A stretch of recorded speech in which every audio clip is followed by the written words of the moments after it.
തന്റെ അമ്മ ആത്മഹത്യക്ക് ശ്രമിക്കുമ്പോഴാണ് അലക്സ് വീണ്ടും ഷോണിന്റെ അടുത്തേക്ക് തിരികെ പോകുന്നത്. നെയ്റ്റ് എന്ന സുഹൃത്ത് നൽകിയ ഒരു കാറ് മാത്രമേ അലക്സിന് സ്വന്തമായിട്ടുള്ളൂ. പക്ഷേ ഷോൺ അലക്സ് വീട്ടിലെത്തി പിറ്റേ ദിവസം തന്നെ ആ കാറ് നെയ്റ്റിന് തിരിച്ചു നൽകുന്നു. അതായത് വീണ്ടും അവളെ ഷോൺ ആ വീട്ടിൽ ട്രാപ്പ് ചെയ്യുകയാണ്. അതിനിടയിൽ അലക്സിന് മോണ്ടാന യൂണിവേഴ്സിറ്റിയിൽ നിന്ന് ക്രിയേറ്റീവ് റൈറ്റിംഗിനുള്ള അഡ്മിഷൻ ശരിയാവുന്നുണ്ട്. എന്നാൽ ഷോണിന്റെ വീട്ടിൽ വീണ്ടും അകപ്പെട്ട അലക്സിന് ഫൈറ്റ് ചെയ്യാനുള്ള ശക്തി പോലും നഷ്ടപ്പെടുകയാണ്. ദിവസങ്ങളോളം അലക്സ് ഷോണിന്റെ വീട്ടിൽ ഡിപ്രഷൻ ബാധിച്ച് കിടക്കുകയാണ്.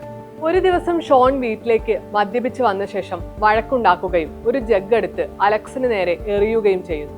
ആ നിമിഷം തന്നെ അലക്സ് മാഡിയെയും എടുത്തുകൊണ്ട് ആ വീട്ടിൽ നിന്ന് ഇറങ്ങുകയാണ് ചെയ്യുന്നത്. വീണ്ടും അവൾ ഡൊമസ്റ്റിക് അബ്യൂസ് ഷെൽട്ടറിൽ എത്തിപ്പെടുന്നു. അവിടെ വെച്ചാണ് അലക്സ് മോണ്ടാനയിലേക്ക് പോകാനുള്ള കാര്യങ്ങളെല്ലാം ചെയ്യുന്നത്. എന്നാൽ ഷോൺ അപ്പോഴും മാഡിയെ വിട്ടുകൊടുക്കാൻ തയ്യാറല്ലാതെ നിൽക്കുകയാണ്. അവൻ വീണ്ടും കേസ് കോടതിയിലേക്ക് കൊണ്ടുപോകാൻ ആഗ്രഹിക്കുന്നു. എന്നാൽ അവസാനം ഷോണും തന്റെ തെറ്റ് മനസ്സിലാക്കി മാഡിയുടെ ഫുൾ കസ്റ്റഡി അലക്സിന് തന്നെ നൽകുകയാണ് ചെയ്യുന്നത്.